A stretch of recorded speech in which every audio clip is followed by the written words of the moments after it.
Welcome back to Salam Media. The time is 20 minutes past 9. And the story that will be bringing you right now is one that if you are a resident of Gauteng or if you are a resident of Joburg specifically, in any of the suburbs or townships in and around Johannesburg, you'll understand and it will be very close to your heart.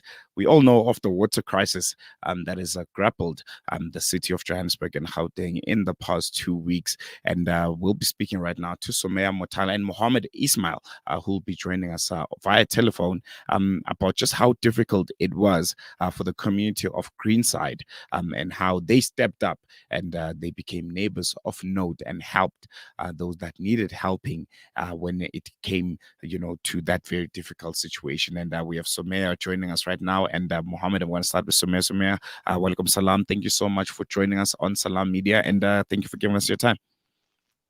Assalamu alaikum to you and to all the listeners of Salam Media, and Ramadan Kareem to everybody. Jazakallah for having me. Jazakallah so much. We also have Muhammad Ismail joining us via the phone. Muhammad, thank you so much for joining us also, and welcome to Salam Media. Jazakallah for having me. And yeah, Ramadan Kareem to all of the listeners on Salam Media.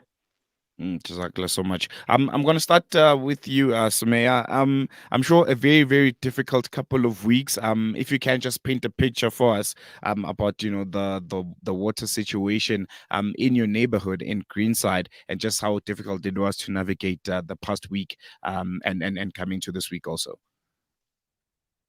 I think yes, it has been extremely difficult. This wasn't the first outage that we've experienced in Greenside and Marange. I think this has been the third outage this year alone, where we've been left with a couple of days dry. I think for a few of the households that are privileged in the area where we have boreholes or Jojo tanks, we're good, we're okay. But I mean, we're looking at the schools in the area. We've got an old age home in the area who last week had an issue where I know Gift of the Givers had put in a borehole a few months ago, but last week they had electricity issues, so they couldn't access their borehole. And then there was a generator that was given to them on loan. But things like that, so elderly people left without water for days on end. That is not on. It was difficult. There are a lot of people that live, there are a lot of elderly people that are living in the complexes, in the apartments, in the area. It was just about making sure that everybody had access to some bit of water, especially since it's so extremely hot. And to just make sure that everybody in the area was coping, because it was getting to levels where people were not coping, I think, even mentally, because of the long stretch of water outage. And I want to come to Brother Muhammad there. A very, very difficult time, I can imagine. But for you, what was that turning point where you decided, we're not going to sit, we have to do something, as Sommaya mentioned, that they are, the elderly in the community that, needed assistance, and, you chose to, stand up and do something about it. Once again, assalamu alaikum to the listeners.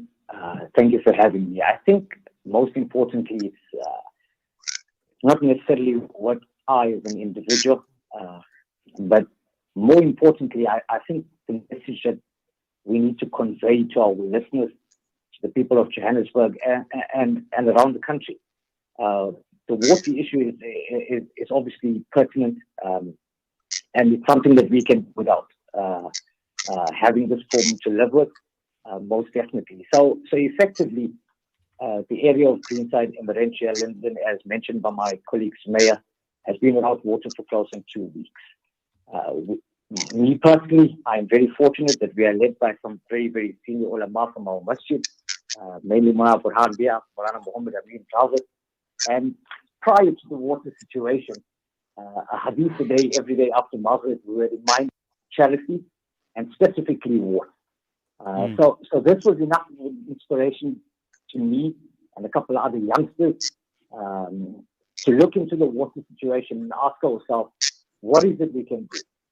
What is it we can do to bring water to the community, to the elderly, to the disabled, and most importantly, to our madrasas, ulama, etc. So this was the actual inspiration in understanding how can we get water over to these places.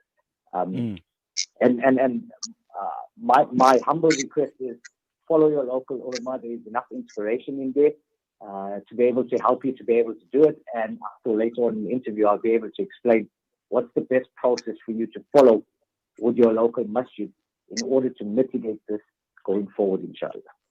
I'm going to come back to you, Sommaya. What are the practical steps that you guys decided to take to make sure that those that are in need and those that can't help themselves, are assisted when that water crisis again began to bubble its head up in your community? I think this time we were a little bit more prepared. We had lists. So yes, we do have a few households that do have boreholes in the area. So from my point, what I did do was I made up a list of the boreholes.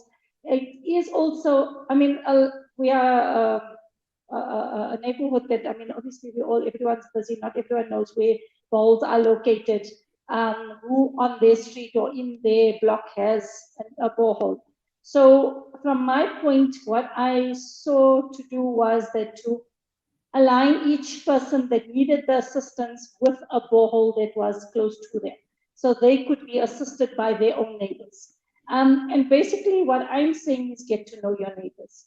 If you get to know your neighbors will be able to assist you, or neighbors can be able to assist each other in terms of, if we have a Georgia Tech, if you have a borehole, you're able to assist your own neighbors on either side or across from you, which then leaves Mohammed free time to be able to focus on the disabled and the elderly that need the assistance in terms of water. So, going forward, it's going to be a challenge for the next few months. I can't see this water issue resolving itself overnight. And I think in every neighborhood, like Mohammed says, we're going to have to go via the masjid. We are going to have to get to know our neighbors. Right now, we are conducting a thing where we're trying to put in WhatsApp groups into every street, having a person responsible for that WhatsApp group. So if any person in the community is in need, then we can then align them with somebody who is able to assist. So I think in every community, we start showing neighborhood, how can I say, a neighborhood watch in terms of water and essentials, we will be able to help ourselves. Because technically, I think relying on government and Joburg water is just not coming through for us. I'm going to come back to you again, Mohammed. What was your role in all of this? I'm sure you're a very busy person. You run your own business. But where did you see yourself fit in? In practically trying to assist the community. In getting a very, very essential need, water, that is. Okay, so the process is very simple. It's a three-step process. The first step, as pointed out by my colleague Sommaya, is know your neighbor. Okay, that's the first step. The second step, I recommend to our listeners that please contact your local masjid. Contact your local masjid and inquire about the possibility of potentially installing a borehole. If the borehole is not available, or alhamdulillah you managed to do so, the next step would be to ask your masjid to acquire a mobile JoJo tank. The mobile JoJo tank goes up to 2,500 liters. You do get smaller ones, but majority of the homes have anywhere between 3,000 and 5,000 liter storage tanks. Okay? So that's the first step, is to ensure that your local masjid has a borehole. If not, at the very least, you require a mobile JoJo tank. The second step is to access natural water. When we say natural water, water that is readily available via boat. Alternatively, you can contact your local fire station. You could contact your local councillor as well to make the necessary arrangements to have an alternate source to fill up. Okay? Once you have that step placed, a second step in there, you now have the water in a mobile JoJo tank. From there, it makes it then very simple. You just hitch it onto your bakkie or any vehicle that you have that has the ability to pull the 2,500 liters, and you then go and pump this water into the Jojo tank. The process is very, very simple. If you understand the importance of getting water out, I personally experienced, and if I could just share a few moving and inspirational examples. I've been to somebody's house, and there was somebody that was elderly disabled. They have spent a lot of money in ensuring that their bathroom was ready and available to accommodate somebody that is on a wheelchair. If you do not have water coming into your Jojo tank, no matter how much of water we wish to supply you in buckets, that doesn't make it any easier for that person to have a shower if he doesn't have the water coming through the Jojo tank and via his geyser. Okay, we have also experienced in this particular water outage of a gentleman in Greenside, non-Muslim gentleman, and yes, we provide water to one and all. We are in the middle of a war in Palestine. He happens to be Jewish, and the area is predominantly Jewish. He looked at me. He didn't realize I was coming from Greenside Masjid or Greenside Muslim Association. Upon arrival, he looked at me and he was reluctant. I was very fortunate. He had a cat walking past. I poured some water into the bowl, and I was like, listen, I'm telling you, I am here. We do not discriminate in Islam from animals to race to religion. Water is for one. So my most important message, once again, is to say to you is contact your local masjid. See if the local masjid can install a borehole. If that is possible, you already have a natural water source. Your next step from there would be, how can I get this water into the residents' Jojo tank? To be able to do that, you're more than welcome to contact me. You can contact Gifts of the Givers. There's the Roshni water team, Ma'a Water. These people are all experienced in understanding how can we get this water over to one and all in our community. That's a very basic step, and I think from there we, alhamdulillah, managed to get through to most of the homes and service most of the places. So alhamdulillah, yeah. Mm, mm. Sommaya, let me come back to you. I'm pretty sure, working with the community can sometimes be, a bit difficult. You have different personalities, especially, in Joburg, people are a bit apprehensive to have people come into their houses. We understand the issue of crime. People are a bit uncomfortable.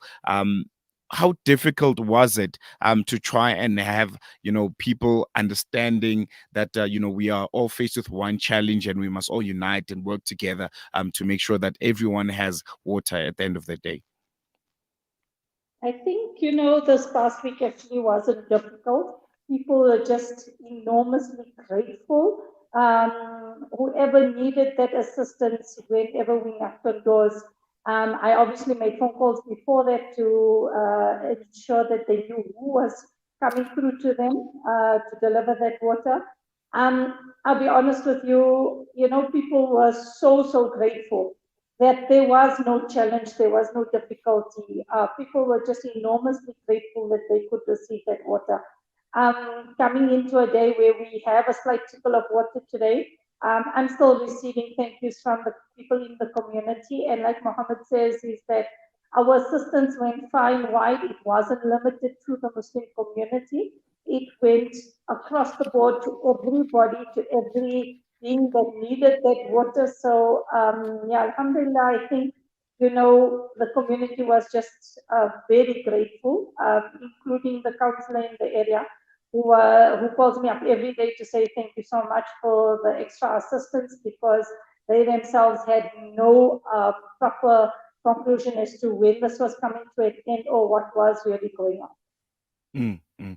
No, I think we're going to leave it there. Thank you so much to the both of you, Brother Mohammed and Sister Sommaya. You guys are this week's Salam Media's neighbors of note for the good work that you've done during the water crisis in Greenside and all the surrounding areas. And from us here, Salam Media, we say thank you and we appreciate your efforts, and may they be received by the Almighty Allah. Thank you so much, and till we chat again. Walaikum salam.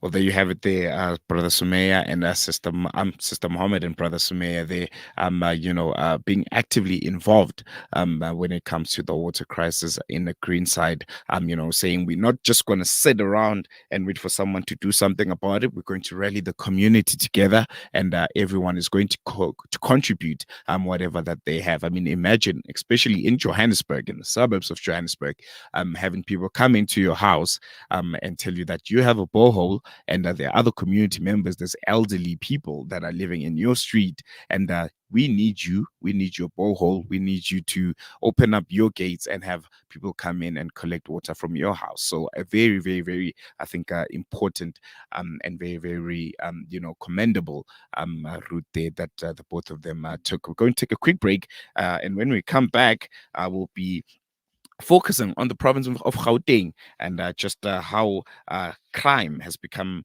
very, very, very rough in our beloved city of gold, a province that all of us love very much, and how we are seemingly losing the battle against the crime. We'll be chatting to Chad. Chad is a let me just get my paperwork here so that I don't get his information wrong. So basically, the police commissioner released the latest quarterly crime statistics, and at least 1,787 people were murdered in Gauteng, in this Gauteng alone, from October to December 2023. 1,787 people were murdered from October to December 2023, an increase of 3.8% compared to the same period last year. So we'll be speaking to Chad Thomas. He's an organized crime expert, and we'll be looking at Gauteng and just how we're handling the problem of crime that has become a thorn in most of our communities. We're going to take a quick break, and when we come back, Chad Thomas joins us on this week's Current Affairs segment.